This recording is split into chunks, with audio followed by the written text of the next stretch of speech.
What's up everyone, it's Nissal from Technics Official, and in this video is gonna be the video that I just started of PHP series. And then in this video I am going to talk you about PHP fundamentals, installation, and about programs, what application you need to start, what is meant by port, and a lot. But we don't gonna start code today, but we just gonna discuss about the series, what we have to do, and installation processes all. Okay, so okay, so let's go. And in here, I don't know why did I just open this. Okay, so just close this out, and this is the desktop. So okay, so I'm refreshing it, and let's go into the Chrome and search about PHP straight. So what basically is a PHP? Okay, so PHP is a server-side language which allows us to create full-stack web application. And then you can see in 1994 PHP was introduced by Rasmus Ledford, something like that. I don't know, I can pronounce that. Early on release. And then yeah, if you want to know about PHP manual, PHP history, you can read if you want to know. And PHP is a great language for a full stack web application. But nowadays people are not much preferring PHP to make web application. But still PHP website are found a lot in Chrome. So PHP is not gonna be the depreciated language. It will be used along and along. But yeah, that is old-fashioned way that how we write the code.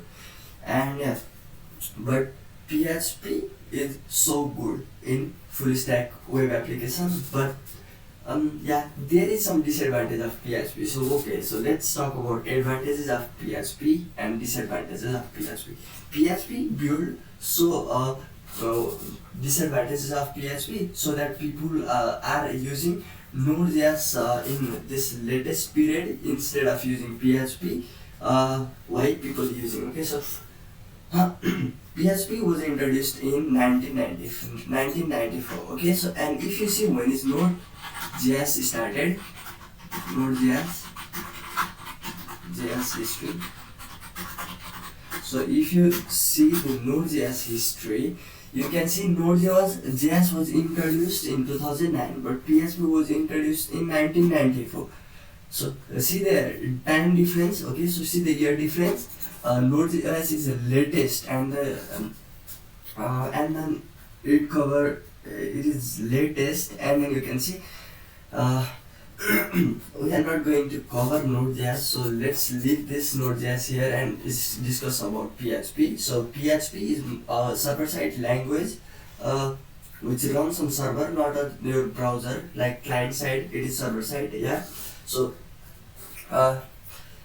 yeah, that's it for the PHP introduction. If you want to know more about PHP, just you can Google what is PHP and why PHP is not preferred by latest developer. And yeah, that's all. Because PHP is so old fashionable way that the website can be hacked and you have to write a lot of codes, and it is like that. Yeah, so that's it for the introduction. So let's go the process into the installation. So what you need to install today. So not today, if you already have installed, you don't have to install. If you haven't installed before, because this is the crash course of PHP, I'm gonna guide you through whole process by taking care of the installation process and all that. So too. So before starting starting coding in PHP, you need to have any type of server running on your local machine. You don't already have a server in your local machine. If you are coding into the Visual Studio Code, you just use live server. If you are familiar with HTML and CSS, you use live server for reloading continuously into for hosting the server.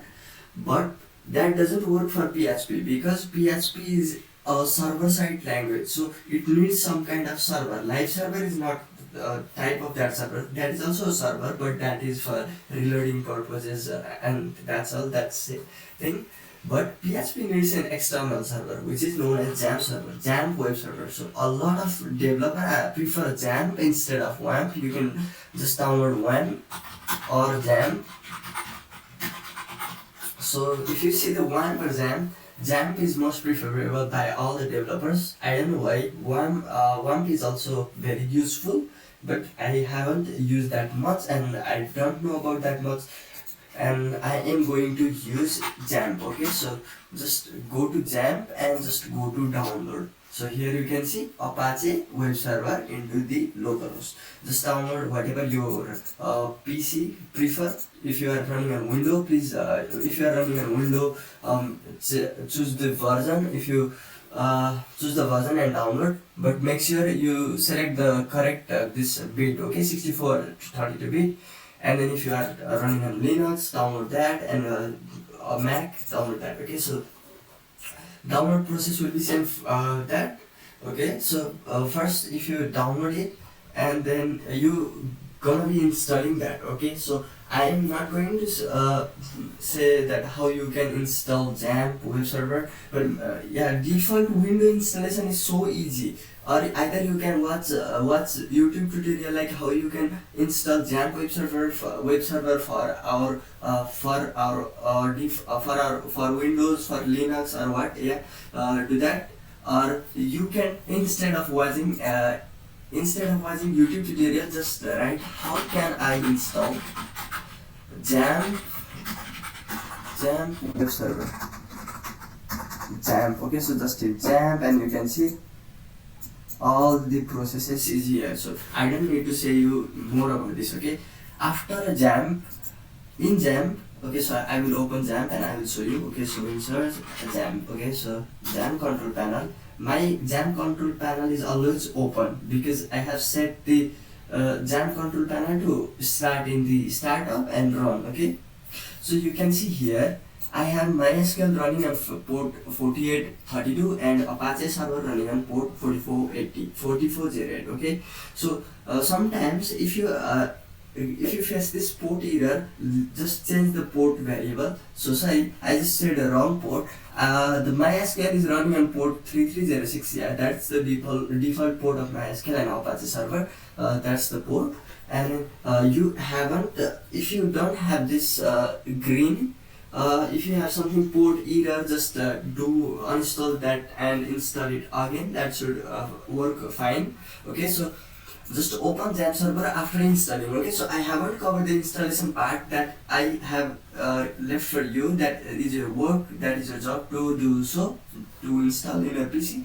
And then after installing, just open the XAMPP control panel and then run this double server, MySQL and Apache. We don't need FileZilla. That is something later we will cover on, and then Mercury and Tomcat, that will cover on later on the course. And then okay, so after starting that both starting that both server, Apache and MySQL server, just go into the Chrome and just hit localhost and test. Localhost and test if your XAMPP is working. So right now I am getting XAMPP, Apache plus MariaDB, PHP, Paul running on here. That means my XAMPP is working fine. So now you can see PHP my admin. Just if you want to know shortcut keys, all the shortcut keys I use, and then a lot of fastest making, and then how to use a computer like a pro, please let me know in comment. I'll be making the video on that also. So this is the channel for all tech, and then not only for coding, this is all about technical. Okay, so tech, I love tech because, okay, so just hit control and click this and you can open in the new tab. Okay, so that's new shortcut. If you don't yet know. Okay, so and then I am getting some reloading, I don't know why. Okay, so yeah, you can see now PHP my admin. If you are a beginner, you will see this whole lots of buttons, text, and if you don't know anything, that's absolutely fine. I also didn't knew when I started coding into the PHP, And yeah, uh, this is this Nepali QI and something that I created that will not be into your PHP my admin. You must see test and information schema, performance schema, PHP my admin. That's it. Okay, so I am not going to confuse you a lot. I will cover step by step. Okay, so yeah, now XAMPP server running on. And okay, so let's talk about project structure and create folder. To create folder. Okay, so to create folder, previously if you have coded on HTML, JavaScript and CSS, you just create a folder anywhere. Okay, so because that doesn't need any server.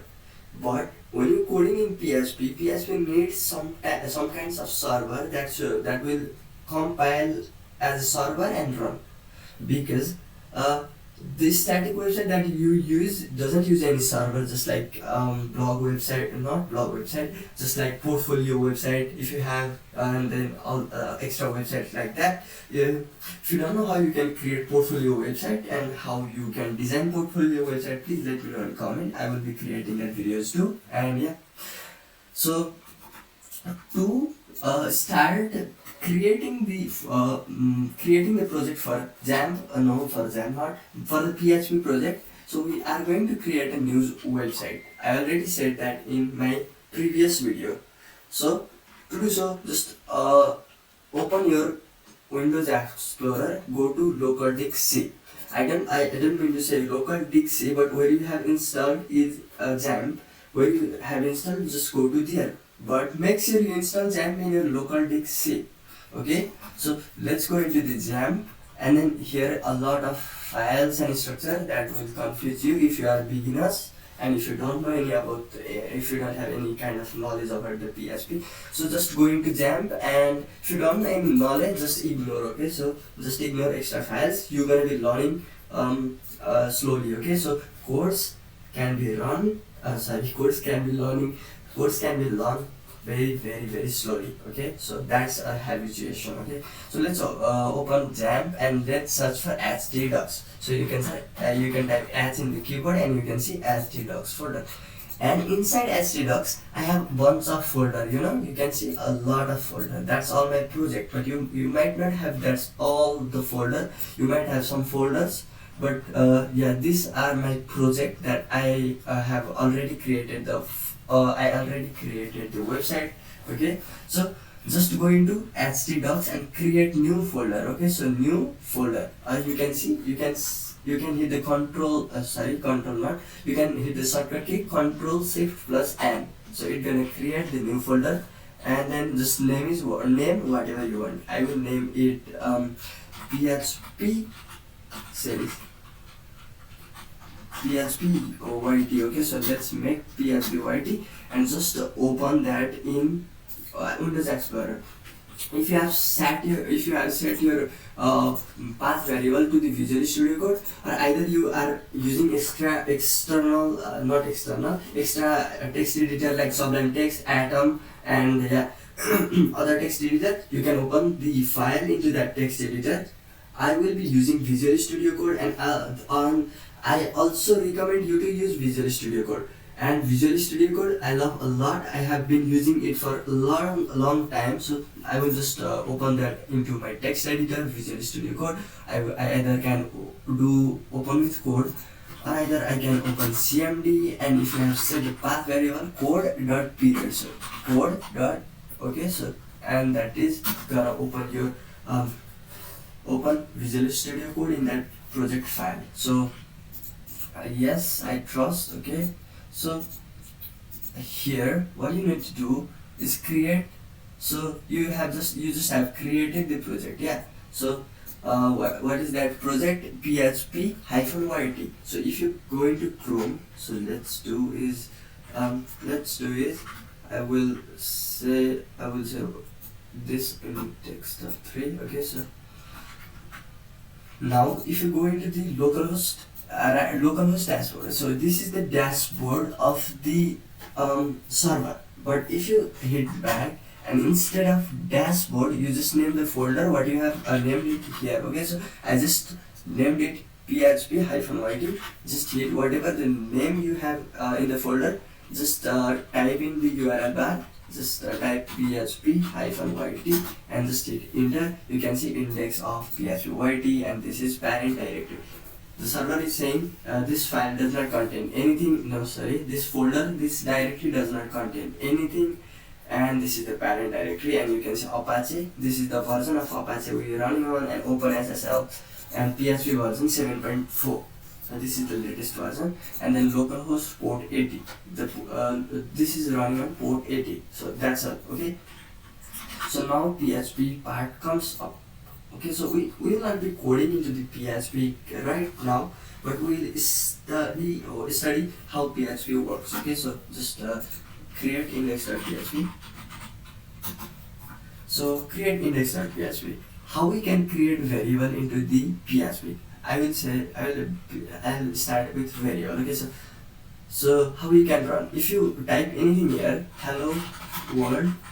So if you save this file and then go to the browser, and if you reload, you can see hello world, because this is rendering our hello world into the browser. Okay, so just previously I created the application in EJS not Express. That was my previous some time ago video that I have created that. And yeah, that's like, this is the main route, and that I'm printing hello world. Okay, so if you do $hello is equals to hello. So if you do this and if you run, nothing happens, because I need to start PHP tags. Okay, so start PHP, and inside of PHP. So how you can how you can start PHP? Okay, so I'll say that how to start PHP. That is less than, and then word sign, and then PHP, and then word sign, and then greater than. That's how you start PHP. And if I save this and if I run this on the browser, I will not see anything, that hello world gone, because we don't have that more. Okay, so let's say hello world, and if I save and if I reload, that will not show.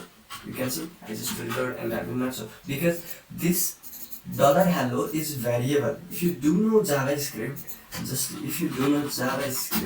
so mean.javascript, I want to write mean, but it's mean, no problem. In JavaScript, how you define variable? Okay, so you just do var, I'm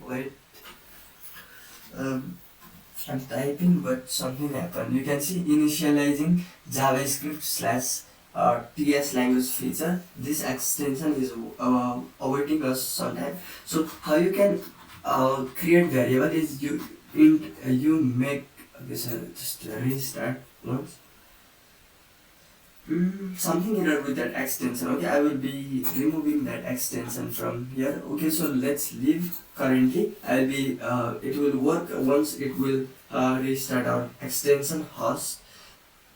Okay, so I'll be here. So this is the variable in PHP. So this is the simple code that I am teaching you. This is variable that I created inside hello. What is variable? If you don't know what is variable, please make sure to watch some any tutorials, because I am going to create whole application, not only application. I am going to launch that application, and that application will be fully dynamic and fully what it's called, the real time. Okay, so real time, it's again that the extension has closed. Okay, so let's leave. I don't know why. Okay, so because I am going to create a whole PHP application, and if you don't know about PHP, if you don't even know what the heck is PHP, and please follow along with me, and if you don't know what I mean, is please just Google that. Okay, so you watch tutorials, or you can Google easily. Okay, so that's the feature of Google. So programmers are copy pasters. That's it. Okay, so what I'm doing here is creating the hello variable and passing passing hello world data into the variable. So And then how to if I save this and then if I go to browser and if I reload, nothing happen because we have to print. To print in JavaScript we just do what so JavaScript is currently running. In JavaScript we do for printing just like where hello, no not hello, do we say hello? So no, yeah, hello is equals to hello world. Okay, so hello is equals to hello world. Just like in JavaScript, to print this hello we do log console.log hello, and if you save and go to here and then clear this out and then run this main.js. Okay, so you can't run because you have to run this into the browser and just go to browser, and here if you type main.js you can see console.log hello.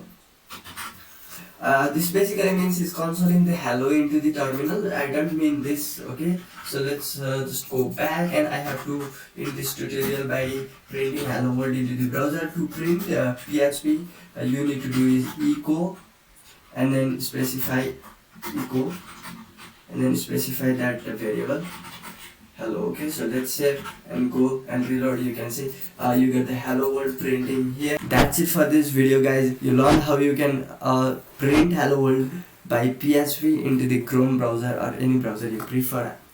Most preferable browser is Chrome. Okay, so we are not Kali user, but I am Kali user because I do hacking. Okay, so yeah, that's it for the video.